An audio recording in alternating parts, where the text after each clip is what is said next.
Muy bien, pues hoy vamos a seguir con el estudio de las iglesias descritas en los capítulos 2 y 3 de Apocalipsis. Hoy toca la de la iglesia del queso, que fabrica el queso. Bueno, no sé si fabricaban queso, pero la iglesia esta se encontraba en Filadelfia. El mensaje a la iglesia de Filadelfia. Y tenemos hasta una denominación cristiana que se autodenominó, nosotros somos de Filadelfia. Y es normal que hayan elegido ese nombre porque con las cosas bonitas que recibe esta iglesia, cualquiera quisiera ser como una de esta iglesia. Ahora, si tú te quieres llamar iglesia de Filadelfia, tienes también que corresponder a todas las características de esta iglesia. Muy bien. Entonces, el texto de hoy está en Apocalipsis 3, desde el versículo 7 hasta el versículo 13. Y hasta ahí en Estados Unidos, una ciudad que se llama así. Pero esta ciudad, ¿en qué país se encontraba? ¿En qué país? Turquía. Muy bien. Volvemos a Turquía. Todo el recorrido de estas 7 iglesias se encuentran en este mismo país. Aquí empieza diciendo que escribe al ángel de la iglesia. ¿Las iglesias tienen ángeles? No, se trata de los pastores de cada iglesia, como lo vimos en el primer capítulo. Y así se describe el Señor, dirigiéndose a esta iglesia. Esto dice el santo, el verdadero, el que tiene la llave de David, el que abre y ninguno cierra, y cierra y ninguno abre. Yo conozco tus obras, y aquí he puesto delante de ti una puerta abierta, la cual nadie puede cerrar, porque aunque tienes poca fuerza, has guardado mi palabra y no has negado mi nombre. He aquí yo entrego de la sinagoga de Satanás a los que se dicen ser judíos y no lo son, sino que mienten. He aquí yo haré que vengan y se postren a tus pies y reconozcan que yo te he amado. Por cuanto has guardado la palabra de mi paciencia, yo también te guardaré de la hora de la prueba que ha de venir sobre el mundo entero para probar a los que moran sobre la tierra. Y aquí yo vengo pronto. Retén lo que tienes, para que ninguno tome tu corona. Al que venciere, yo lo haré columna en el templo de mi Dios, y nunca más saldrá de allí. Y escribiré sobre él el nombre de mi Dios y el nombre de la ciudad de mi Dios, la nueva Jerusalén, la cual desciende del cielo de mi Dios, y mi nombre nuevo. El que tiene oído, oiga lo que el Espíritu dice a las iglesias. Hasta aquí. Pues aquí el Señor Jesús, no el hombre terrenal que vino aquí, sino ya Cristo en toda su gloria, en toda su magnificencia, se presenta con este mensaje a esta iglesia que se encuentra pues en una ciudad que la denominaban como la pequeña Atenas, porque era como Atenas, pero en más reducido. Es decir, tenían edificios suntuosos, mucho lujo, porque era una ciudad donde había muchísimo negocio, de muy grande comercio, y tuvo este nombre de Filadelfia porque el emperador que gobernaba en la ciudad de Pérgamo regaló a su hermano la ciudad de Filadelfia. Y entonces el afecto y el amor que se tenían entre estos dos hermanos eran tan grandes que entonces decidieron poner este nombre a esta ciudad, Filadelfia, que significa afecto, amor fraternal, hermandad entre hermanos. Y en esta ciudad, pues sobre todo, lo que más se comercializaba era el vino. Y en el año 17 hubo un terremoto que la destruyó completo. El emperador Tiberio pues financió la reconstrucción de esta ciudad porque ya tenía su cierta fama. Pero dado en la región de los volcanes donde está situada, siempre sufre terremotos y durante todos estos siglos siempre los muros de la ciudad se han ido desquebrajando y siempre están en reparación, hasta el día de hoy. Es decir, que el día de hoy aún sigue existiendo esta ciudad, aún sigue teniendo habitantes, aunque la mayoría hoy en día son campesinos, y aún hay una pequeña iglesia allí, fiel, que sigue adelante. Es la única ciudad donde aún el testimonio cristiano ha permanecido y sigue hoy en día. Y es repercusión de lo que ha sido escrito aquí en la Biblia. Porque es la iglesia que no recibió ningún tipo de reproche de parte de Dios. Ninguno. Nada. Cada iglesia tenía sus más y sus menos, pero esta estaba perfecta. Y si la representamos en el tiempo histórico, si consideramos las iglesias que representan una época de la historia de la iglesia a través de los siglos, esta iglesia representaría la época de la iglesia desde el siglo XVIII hasta principios del siglo XX, donde justamente hubo una explosión en el evangelismo, una explosión de la expansión de la palabra de Dios a través de todo el mundo. Fue la época donde más se enviaron misioneros, donde más la palabra de Dios hubo carga en los cristianos de que sea predicada en toda la faz de la tierra. Porque desde el tercer siglo hasta el siglo XVIII, todos los temas apocalípticos, todos los temas en cuanto a la venida de Cristo, eran temas que no se predicaban. No se predicaban esos temas, entonces no hubo carga para poder expandir el Evangelio. Pero a partir del siglo XVIII, entrando en estos temas y teniendo en cuenta de que Cristo estaba a las puertas, que va a volver a por su iglesia, se sintió esa carga y esa necesidad de predicar el Evangelio a todas las naciones. Y hoy en día pues se sigue traduciendo la Biblia cada año a nuevos idiomas, no traducidos hasta el día de hoy. Aquí Cristo se presenta como el santo,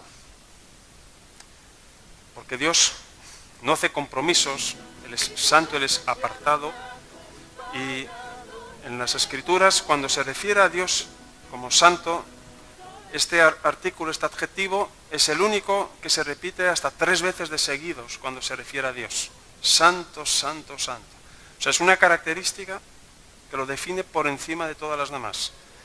Él no admite el pecado delante de su presencia, es apartado de todo mal y es aquel que no se contamina absolutamente con nada y no hace ningún tipo de pacto y no media con nada. Él tiene sus reglas, tiene sus leyes y o por ahí pasamos o entonces pobre de nosotros. Me recuerda el joven rico, ¿no?, que intentó negociar con Jesús, ¿no?, y tenía todas esas riquezas y él dijo que él había hecho todo para obedecer a Dios. Todos esos mandamientos yo los he guardado desde mi juventud. Y como por las obras quería presentarse justo delante de Dios, delante de Jesús, pues Jesús también le dice, vale, si por las obras te quieres justificar, te voy a dar una obra por hacer, para ver si realmente eres justo. Vende todo lo que tienes y dáselo a los pobres. El joven rico se fue triste, porque estaba muy atado a su dinero. Jesús no le dijo, vamos a negociar, entonces dame la mitad, el diezmo, no, nada. Dáselo a los pobres. Santo. Aquí se presenta como el verdadero. El verdadero. Jesús no es una verdad. La verdad es personificada en la persona de Cristo. Él es la verdad. En este mundo hay muchas discusiones, muchas filosofías sobre qué es la verdad. ¿Qué religión será la verdad? ¿Qué filosofía será cierta? Pero Cristo es el único que te dice, yo soy la verdad. Así que la mejor definición de la verdad es Jesús. Él es la verdad. Santo, verdadero. El que tiene la llave de David. Ya en Isaías se hablaba de aquel Mesías que tendría la llave de David, en Isaías 22. Y la llave de David significa pues que Cristo es descendiente del linaje de David, aunque él fue antes de David. Es decir, que humanamente nació y se encarnó en ser humano y era del linaje de David, pero como Cristo, aunque vino encarnado en forma humana, ya era Dios antes de la fundación del mundo, ya existía antes de que David fuese rey. Y cuando nos habla de esta llave, donde Él abre y nadie cierra, y donde Él cierra nadie abre, nos habla que por encima de todo, de todas las circunstancias, se cumple su perfecta voluntad. Absolutamente nadie puede torcer el brazo de Dios queriendo forzar una situación. Y aquí se está hablando de la obra evangelística, donde se abren las puertas para el evangelismo. Si Cristo decide, aquí se va a abrir una puerta, id allí, predicar el evangelio, aunque haya resistencia, aunque haya otras religiones que se opongan, aunque haya el gobierno que se oponga, su palabra va a permanecer y se va a expandir igual, porque Él decidió abrir. Ahora si Él decide, no, aquí no, pues hay misioneros, hay pastores que intentaron abrir una obra en algún sitio. Dice, aquí vamos a abrir un punto de misión. Y no hubo fruto de nada. ¿Por qué? Porque Cristo ahí no abrió la puerta. Entonces, donde Él abre, se abre y se extiende. Donde Él cierra, aunque tú quieras forzar y quieras hacer las cosas para Dios, cosas para Él que Él no te ha mandado, no habrá ningún tipo de fruto. Porque no tenemos que buscar obras para ayudar a Dios, sino buscar donde Él abre, que es lo que Él está haciendo, y uno se une y colabora con lo que Dios ya está haciendo. Nunca verás en la Biblia personas, profetas, que toman una iniciativa propia para Dios, sino que cada vez es Dios quien llama y dice, tengo una misión, ves a tal lugar y habla esas palabras que yo te digo, predica allí, profetiza allí. Pero ellos jamás tomaron iniciativas propias sin antes haber recibido la directiva de Dios. Yo conozco tus obras. Y punto coma. Entonces, aquí conoce sus obras y no le recrimina nada, no le reprocha absolutamente nada a esta iglesia. Vimos en otras iglesias que decía, yo conozco tus obras, pero tengo contra ti, ya había la lista que seguía. Aquí no le reprochaba absolutamente nada. Lo que sí le dice en el versículo 8 es que tienes poca fuerza. Y la poca fuerza aquí se trata de la fuerza en uno mismo. Dios prefiere usar a personas con pocas fuerzas, pero que son fortalecidos por Él, que son usados por Él. Cuando uno va con sus muchas fuerzas, te aseguro que te estrellarás contra la pared. Muchos empezaron obras para Dios, con muchas fuerzas, con mucha energía, con un marketing publicitario impresionante, con una demanda de fondos. Pero llega un momento dado que esa obra se viene abajo. ¿Por qué? Porque contaron con sus propios medios, con su propia sabiduría.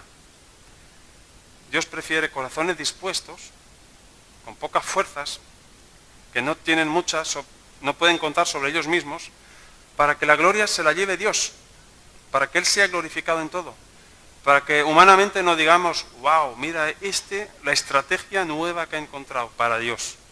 No, solo Dios quiere llevarse la gloria, y ningún hombre se puede llevar la gloria que solo Él se merece. Has guardado mi palabra y no has negado mi nombre. Una iglesia fiel a los principios de Dios. Y cuando dice guardar mi palabra, no se trata de coger la Biblia y guardarla en el bolsillo. Guardar mi palabra significa interiorizar, guardarla en el corazón, vivirla, respirarla. Guardar su palabra es que tú seas una carta andante, que cuando se te vea, dice, mira, la palabra ha hecho efecto en su vida, porque lo ha limpiado, lo ha transformado, es una nueva criatura. Había una región en China donde solo tenían una Biblia por cada 500 personas, 500 cristianos. Entonces, cada domingo, lo que habían hecho con las Biblias es arrancarle todas las páginas. Toma, esta página para ti, esta para mí, y durante la semana, pues cada uno tenía su página. Y la leían, y la memorizaban, y guardaban su palabra, y luego, a ver, me tocó Jeremías 3, a ver quién tiene Jeremías 4. Buscaban para seguir estudiando la siguiente. Esos cristianos, muchos de ellos fueron encarcelados, privados de las Escrituras, porque les quitaron todas las páginas que habían guardado en sus bolsillos, pero habían guardado su palabra. De modo que de memoria, la volvieron a escribir y la volvieron a publicar. Has guardado mi palabra y no has negado mi fe. Una iglesia que sí ha sido perseguida, pero respecto a esta iglesia Dios había decidido de abrirles una puerta. Una puerta que no iba a permitir que se cerrara. Es decir, que pase lo que pase, querida iglesia de Filadelfia, aunque tengas poca fuerza, yo te voy a sostener por el testimonio tuyo, por la misión que yo te encomiendo, que es de ir, de abrir, te abro las puertas para que sigas expandiendo el Evangelio. Así como tú lo has recibido por influencia de la iglesia de Éfeso, pues tú también vas a ser un brazo de la expansión del Evangelio. Y aquí nos habla de ciertos judíos. Dice, yo entrego de la sinagoga de Satanás a los que se dicen ser judíos y no lo son, sino que mienten. Yo haré que vengan y se postren a tus pies y reconozcan que yo te he amado. Aquí pues vemos que esta ciudad estaba llena de judaizantes, estaba llena de sinagogas de judíos, y los judíos son muy celosos de la Torá. La Torá son los 5 primeros libros de la Biblia, el Pentateuco.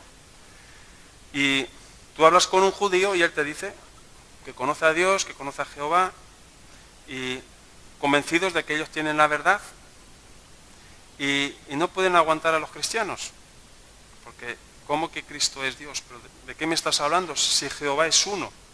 En el Antiguo Testamento está claro, hay una declaración en la Torá, en el Pentateuco, que dice que Jehová es uno, pero ese uno nos habla de una pluralidad, es uno como Dios, pero son 3 personas, porque ya en el Pentateuco mismo, cuando empezamos a leer en el Génesis, cuando Dios habla de ese uno, dice, hagamos al hombre a nuestra imagen y semejanza. Es una pluralidad de personas dentro de un mismo Dios. Entonces llegará un momento que todos aquellos que se oponen a la verdad, que están convencidos de que tienen la razón, llegarán a un momento donde van a reconocer que Dios ama a esa iglesia, que mantiene la verdad, que guarda su palabra. ¿Por qué? Porque han sido transformados. Cada religión en el mundo, sea la que sea, no transforma los corazones. Cada religión te pone cargas sobre cosas que tienes que hacer para poder a lo mejor alcanzar la salvación. Pero el mensaje cristiano es que Cristo no es una religión, sino que se trata de una relación con Él, de guardar su palabra y que te transforma desde el interior hacia el exterior. No es como las religiones, que son como las cremas, que se trata de tratar de esconder los defectos de la cara, aunque al interior uno esté podrido. Llegarán un día que estos que se dicen judíos van a reconocer que yo te he amado, amada iglesia, y van a reconocer que tú me conoces, porque tú has guardado la palabra de mi paciencia. Yo también te guardaré de la hora de la prueba que ha de venir sobre el mundo entero. Es decir, va a venir una hora de la prueba. Esa hora de la prueba se trata de la tribulación o gran tribulación. Va a llegar un momento dado donde va a haber cosas tremendas o calamidades tremendas que va a venir sobre el mundo entero. Ya no solo sobre la región donde se encuentra Filadelfia. Pero aquí dice algo interesante. Te voy a guardar de. No dice te voy a guardar durante la prueba, no te voy a guardar en la prueba, sino que te voy a preservar de esto. Tú estarás fuera de esto cuando la prueba mundial, cuando yo voy a enviar todas mis plagas y mis pestes, yo te voy a preservar de todo esto. A ti no te va a ocurrir absolutamente nada. He aquí, yo vengo pronto. Se han hecho muchos chistes sobre esto. He aquí, yo vengo pronto. Y uno dice que viene pronto y aún no ha venido. Han pasado 2000 años. Y es porque se malinterpreta este pronto. Este pronto no es en cuanto a tiempo. No es voy a venir dentro de 15 años, 20 años. Se trata de que cuando yo venga va a ser súbito, va a ser repentino, va a ser de una manera veloz. Y como era una ciudad que estaba viviendo frecuentemente los terremotos, Y esos terremotos, pues cada vez que venía, aunque te lo esperas, pues no te lo esperas, porque te viene cada vez en un momento, pues que no te lo esperas. Y era un poco en ese sentido que aquí Dios le dice, pues así como cuando viene el terremoto y te destruye la casa y no te lo esperabas, voy a venir, cuando menos te lo esperas, como ladrón en la noche. Ese es el significado de pronto. Así que los que usan este texto diciendo, que dice que viene pronto, pero un día son como 1000 años y 1000 años como un día, no tiene nada que ver. Escoger textos fuera de contexto. Cuando Dios dice en su palabra que un día son como 1000 años y 1000 años como un día, significa sencillamente que Dios vive fuera del tiempo. Él no está sometido al tiempo como nosotros. Nosotros tenemos un pasado, un presente, perspectivas de futuro, pero Dios ya estuvo en nuestro futuro. Nuestro futuro para Él ya es pasado, y ese es un día es como 1000 años. Por eso tenemos profecías en el Antiguo Testamento. Por ejemplo, en Isaías dice, un niño nos ha nacido. ¿Cómo que nos ha nacido? Si aún no ha nacido. Y ha nacido varios siglos más tarde. Pues ya lo presenta como si ya hubiera sido un hecho ocurrido. Porque para Dios toda la historia de la humanidad está en un mismo plano. Pasado, presente, futuro para nosotros, para Él ya está todo cumplido. Por eso habla del futuro como algo que ya pasó. Aquí sigue el texto, entonces dice, yo vengo pronto, es decir, voy a venir cuando menos te lo esperas, retén lo que tienes para que ninguno tome tu corona. Es decir, lo que Dios va a hacer, lo va a hacer, contigo o sin ti. A veces uno cree que, menos mal que Dios me necesita, porque sin mí, pobre de Él, no llegaría a alcanzar todas las almas en las cuales yo estoy evangelizando. Y eso no es cierto. Yo he oído a veces de empleados, hablando de su empresa, ¿no? Menos mal que yo soy un buen empleado en esta empresa, sin mí esta empresa se viene abajo. Se creen imprescindibles en la empresa. Y la verdad, pues, si quieren te dan la patada y cogen a otro y te reemplazan. Y verás que la empresa sigue y tú te quedas sin trabajo. Con Dios es lo mismo. A veces uno tiene un ministerio, tiene una obra importante, y cuando se te crece el gusanillo, se te va inflando los pulmones, tú dices, menos mal que estoy aquí, sin mí yo no sé qué haría Dios. Y ten cuidado con eso. Recordar que Dios prefiere que tengas pocas fuerzas propias, disponibilidad, para que sea Él, para que sea su gloria, que sea su fuerza la que te sostenga y te lleve hacia adelante. El apóstol Pablo sabía que tenía pocas fuerzas. Él lo sabía y mira lo que se hizo. Tenía pocas y evangelizó a toda Europa, parte de Asia, fundó iglesias, estaba medio ciego, y porque una iglesia hasta querían donar sus ojos, si hubiera sido posible, para que él pudiera ver, y por eso él escribía con tan grandes letras a sus hermanos. Y él mismo era bofeteado día y noche por un mensajero del diablo directamente. Y él rogó a Dios el Padre que se le quite esa espina, ¿no? Y Dios le responde, bástate mi gracia. Porque mi poder es efectiva a través de tu debilidad. Si tú te crees fuerte, harás nada. Si tú crees que eres débil y estás con poca fuerza, sin fuerza, entonces la fuerza de Dios te va a sostener y Él se va a llevar toda la gloria. Que nadie te quite tu corona. Es decir, lo que te toca a ti, hazlo. Si no lo haces tú, ¿quién lo va a hacer? Otro. Y la corona pues nos habla de premio, de galardón. Porque allá en el cielo, los que vayamos al cielo, nadie va a ser castigado. Pero sí habrá una cuestión de galardones, de premios. Estaremos ahí esperando a ver a qué me toca a mí. Y entonces habrá una lista, y Dios va a abrir, y dice, mira, ¿viste aquí que podía haber testificado a este? Sí, pues tú no lo has hecho. Lo ha hecho tu vecino. ¿Ah, sí? Así que esta corona que era para ti, se la doy a él.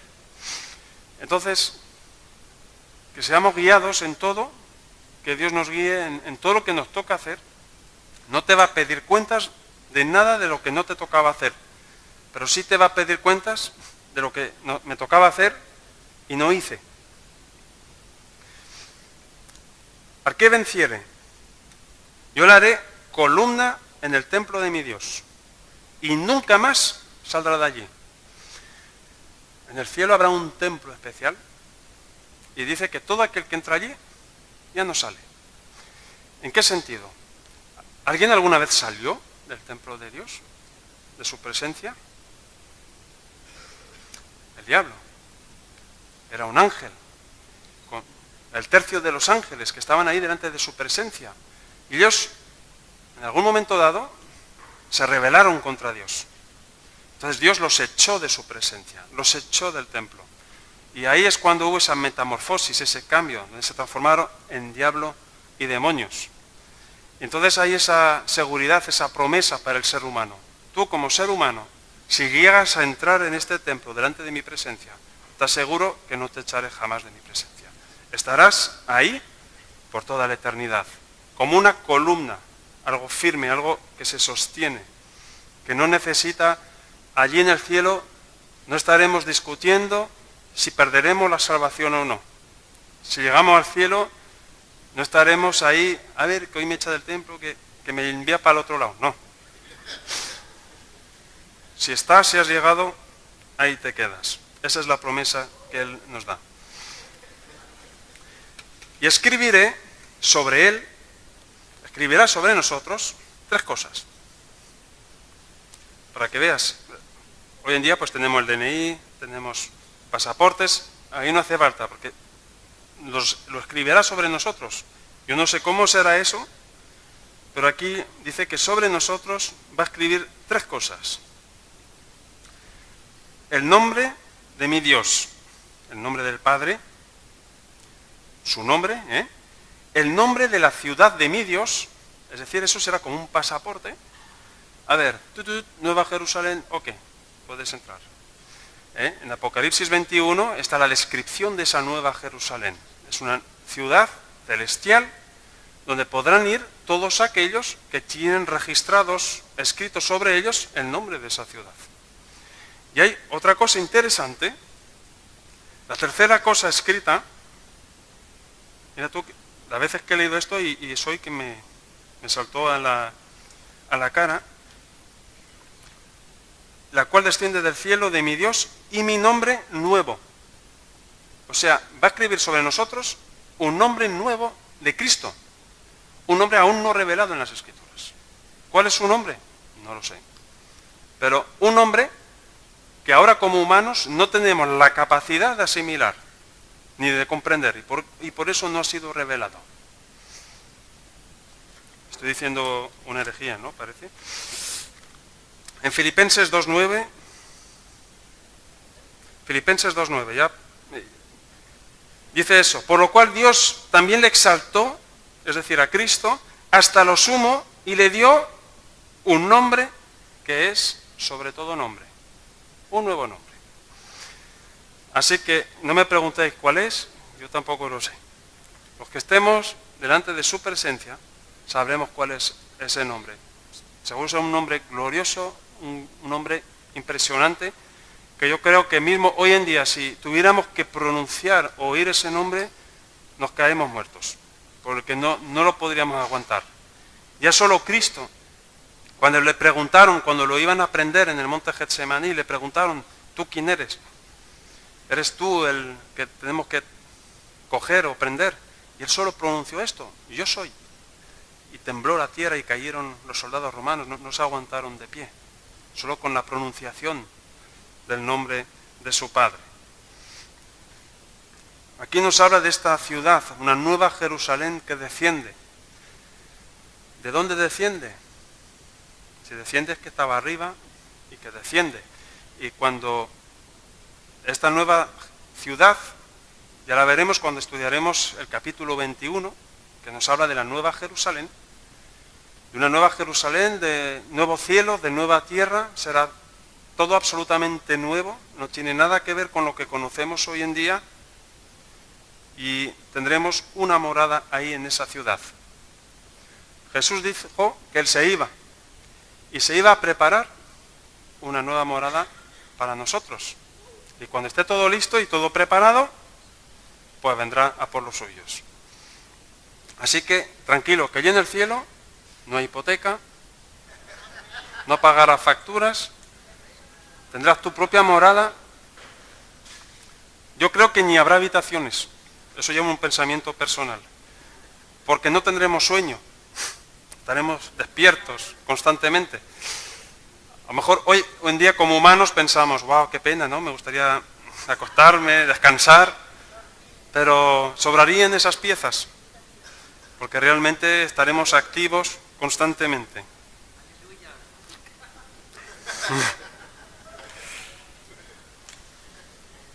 El que tiene oído, dice, oiga lo que el Espíritu dice a las iglesias. Así que esta es la palabra que recibe esta iglesia de Filadelfia. Y el que tiene oído, no puedo añadir más de lo que dice aquí, oiga. Y es como cuando le dice a un chiquillo, a veces le digo a mi hijo, recoge la ropa, ¿sabes?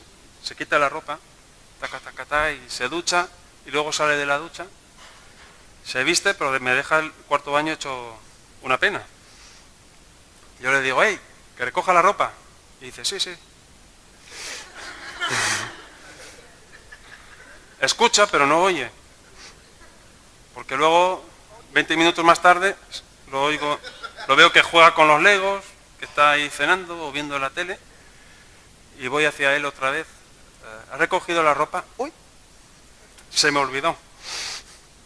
Y lo tengo a veces que seguir, ¿sí? Para estar seguro que lo recoge. Coge y lo vuelvo a seguir hasta la canasta de la ropa y luego ya está satisfecho, porque ya hizo lo que tenía que hacer. Y esto me hace pensar que Dios nos dice eso, ¿no?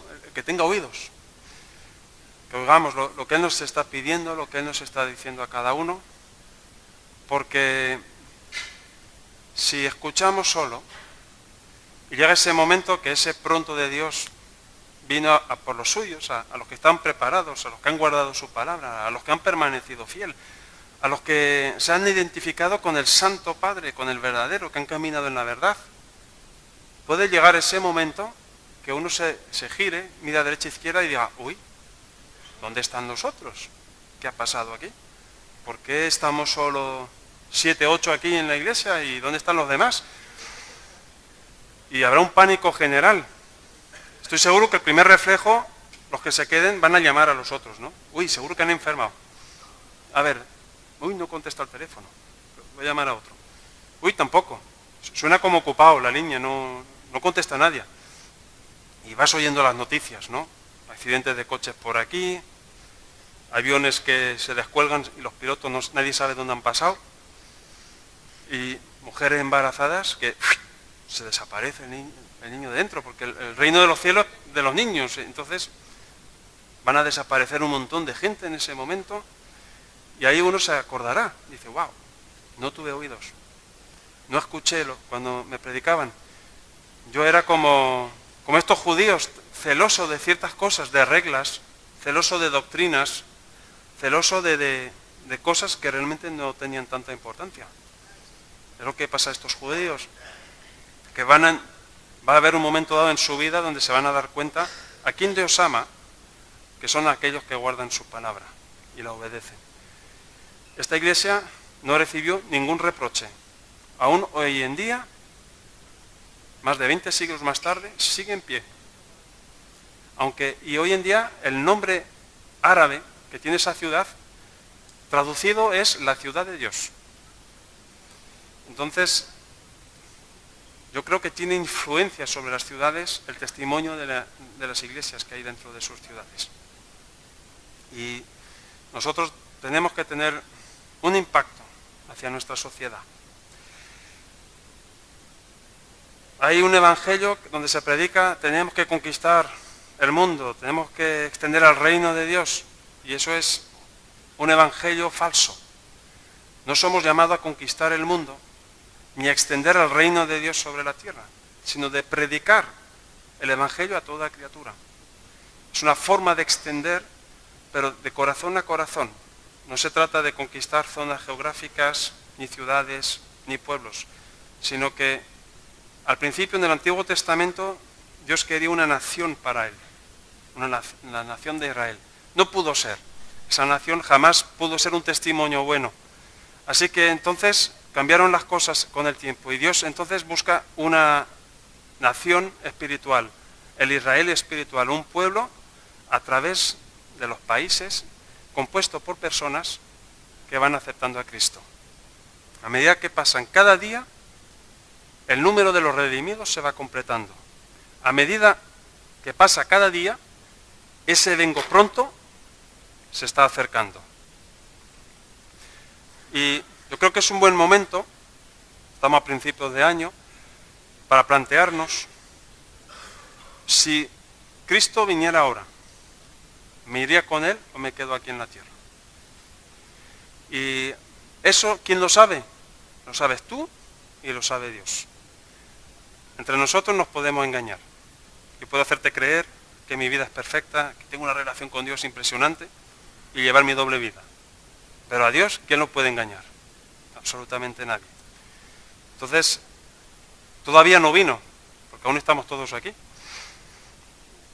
Estamos a tiempo para poner nuestras cuentas en reglas, para que cuando Él venga no nos pille en un momento desprevenido, que cuando venga ese terremoto, pues nos halle preparados.